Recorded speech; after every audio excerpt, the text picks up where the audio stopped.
자, 저 들어왔습니다. 이번에는 분양주택 정책. 일단 정리 하나. 주택 정책의 목적은 무엇입니까? 공급 증가, 공급 증가. 그런데 항상 공급이 감소되는 놈이 두 개가 있어요. 임대료 규제, 분양가 규제. 자, 그리고 분양주택 정책 들어갑시다. 최근에는 분양주택 정책이 시험에 잘 나오고 있다는 거 놓치면 안 됩니다. 자, 그런데 여기서 먼저 기초상식 하나만 갑시다. 자, 분양가 상한제 이런 식으로 상한제라는 표현이 나와요. 그러면 이 상한제는 우리는 그냥 다 규제라고 번역하면 돼요. 한번 볼래요? 임대료 상한제, 임대료 규제 정책을 말하고 분양가 상한제, 분양가 규제, 그리고 다양한 주택에서 택지 소유 상한제, 택지 소유 상한제, 택지 소유 규제, 택지 소유 규제 이 정도 기초들 있어야 됩니다. 자, 그럼 키워드 봅시다.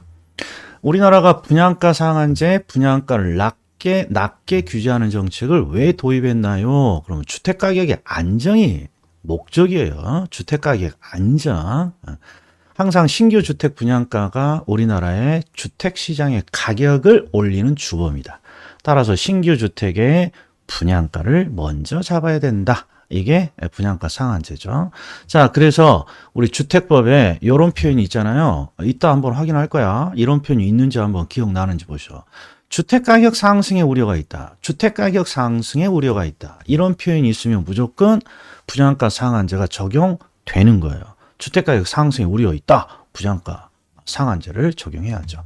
자, 그리고 밑에 키워드. 자, 정부가 분양가를 낮게 규제했으니까 수요는 넘쳐나갈 것이고 공급은 줄어들겠죠. 공급 감소. 그리고 분양가 규제에는 독특한 제도가 하나 있죠. 분양 프리미엄을 얻기 위한 투기 현상이 발생한다는 거. 투기 현상이 발생한다는 거. 자, 그리고 나머지가 우리 법 규정의 내용이에요. 자, 정리 1번. 분양가 상한제 이거 해봅시다. 이거 해봅시다. 시험에 나온 거. 자, 분양가 상한제는 주택 분양에 관한 법률에 근거한다. 정말. 분양가 상한제는 주택 분양에 관한 법률에 근거한다. X야. 이런 거 없어. 무슨 법? 주택법이야. 2차의 주택법에 근거하고 있다. 주택법에. 그리고 주택법에 뭐라고 규정되어 있나요? 그러면 항상 공공택지죠. 공공택지. 공공택지를 받아다가 아파트 등을 건설하고 공급합니다. 그러면 항상 분양가 상한제가 적용받죠. 이유는 뭐라 그랬어요? 자, 정부가 주는 공공택지는 자신이 직접 조성하는 것보다 비용이 싸요. 그래서 공공택지를 공급받아서 아파트 등 공동주택을 건설한다면 택지비가 떨어지니까 택지비가 떨어지는 것만큼 분양가를 낮추라는 거야. 낮추라는 거죠. 그래서 암기 코드가 공공택지에서 공급하는 공동주택. 꼭 기억하셔. 공공택지에서 공급하는 공동주택. 자, 그러면 공공택지가 아닌 다른 이외의 택지, 즉 민간택지 같은 거죠. 공공택지 이외의 택지는 어떤가요? 그러면 원칙적으로 분양가 상한제가 적용받지 않는 것이죠. 그런데 어떤 우려가 있어? 어떤 주택 가격 상승의 우려가 있습니다. 그러면 주거정책심의위원회 심의를 거쳐서 분양가 상한제가 적용되는 것이죠. 그러니까 이 문구를 꼭 찾아야 돼. 분양가 상한제는 주택가격 상승에 우려가 있을 때 뭔가 적용하는 제도라는 거. 그리고 시험이 10대 번 나왔죠. 도시형 생활주택은 분양가 상한제가 적용받지 않는다. 그 다음에 선분양, 후분양. 선분양. 중개사 시험은 잘 안 나오는데 평가사 시험은 아주 많이 나옵니다. 자, 선분양은 준공 전에 분양하는 거고 후분양은 준공이 끝난 이후에 분양하는 건데 우리는 딱 하나만 기억해. 선분양은 공급자에게 유리하죠. 미리 분양해서 뭘 땡겨주는 거야. 자금을 땡겨주는 거니까 공급자에게 유리하고 후분양은 소비자에게 유리하다. 선분양은 공급자에게 유리하고 후분양은 소비자에게 유리하다. 그러면 기출 OX 한번 해봅시다. 기출 OX. 자, 분양가 상한제 뭐 보이십니까? 장기적으로 민간의 신규 주택 공급 요거 나왔잖아. 그래서 공급을 위축시킨다. 그리고 가격을 상승할 수 있다. 이건 중요한 논점이라고. 중요한 논점이 아니라고. 중요한 논점이 아니야. 공급이 감소되니까 가격은 올라가겠죠. 그래서 항상 요 앞에 걸 정확히 해야죠. 자, 그 다음에 상한 가격이 낮습니다. 상한은 항상 규제라고 번역하는 거예요.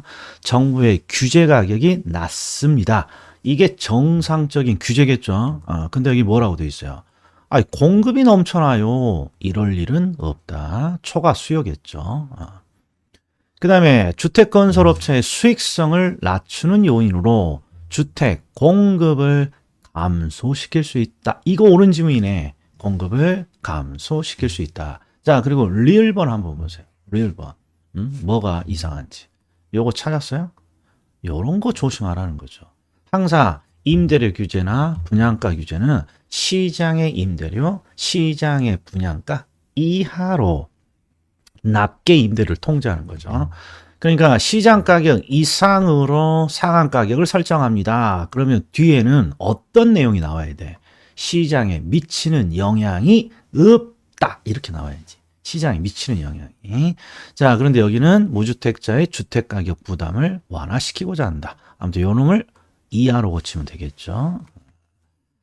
그 다음에 분양가 상한제요. 분양가 상한제인데 이렇게 주택법이라.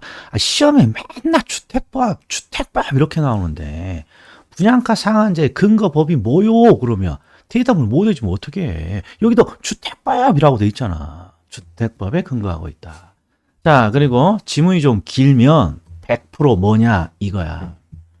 공공택지에서 공급하는 공동주택이라면 분양가 상한제가 적용되고 공공택지 이외의 택지라면 주택가격 상승의 우려가 있어서 주거정책심의위원회 심의를 거치면 적용될 수 있다. 이 내용이야.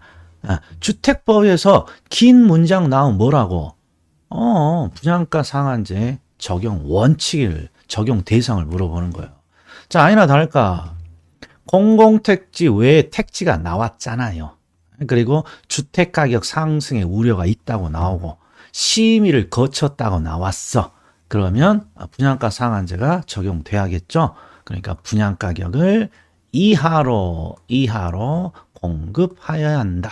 이렇게 되어 있는 거죠. 이런 것만 조심하면 된다고. 이런 것만. 네, 3번 또 보죠. 공급자의 이윤이 저하되어서 주택의 공급이 감소하는 현상입니다. 딱 이 키워드만 찾으면 되고. 그 다음에 5번은 뭐 보이십니까?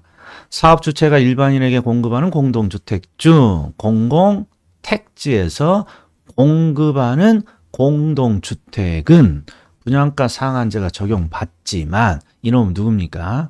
도시형 생활주택은 적용받지 않는다죠. 도시형 생활주택은. 그러니까 이 5번 지문이 지금까지 도시형 생활주택으로 시험에 나온 것 중에는 제일 좀 까다롭게 나온 내용이에요. 그다음에 선분양, 후분양 하면 뭐만 기억하라고? 선분양, 공급자에게 유리, 후분양, 소비자에게 유리. 그러니까 선분양, 여기 보면 선분양, 후분양. 그러면 뭐 지문이 좀 어렵더라도 그냥 봅시다. 자, 준공전의 분양대금의 유입으로 사업자의 초기 자금 부담을 완화한다. 그냥 생각하지 마. 사업자의 자금 부담 완화니까 공급자에게 유리하잖아요. 그럼 선분양이겠지. 자, 그런데 4번을 봐요. 두 번째 문장. 주택건설 자금 대부분을 주택 구매자로부터 조달하므로 건설 자금에 대한 이자의 일부를 주택 구매자가 부담하게 된다. 주택 구매자가 부담하게 된다. 뭔 내용인지 몰라도 지금 소비자에게 불리잖아요. 소비자에게 불리. 구매자가 소비자니까. 그러니까 후분양이 나오면 안 되지. 소비자에게 불리. 후분양은 소비자에게 유리해야지. 이거 하나만 기억하라는 거야. 후분양은 소비자에게 유리. 예. 자, 그 다음에 이거 봅시다. 공급자의 부실 시공 품질 저하에 대처할 수 있다. 대처할 수 있다는 예방할 수 있다는 거잖아요. 예방. 그럼 소비자에게 좋은 거잖아요. 그러니까 후분양이 맞겠죠. 딱 요 정도 보면 됩니다. 요 정도. 자, 다음 시간에 뵙겠습니다.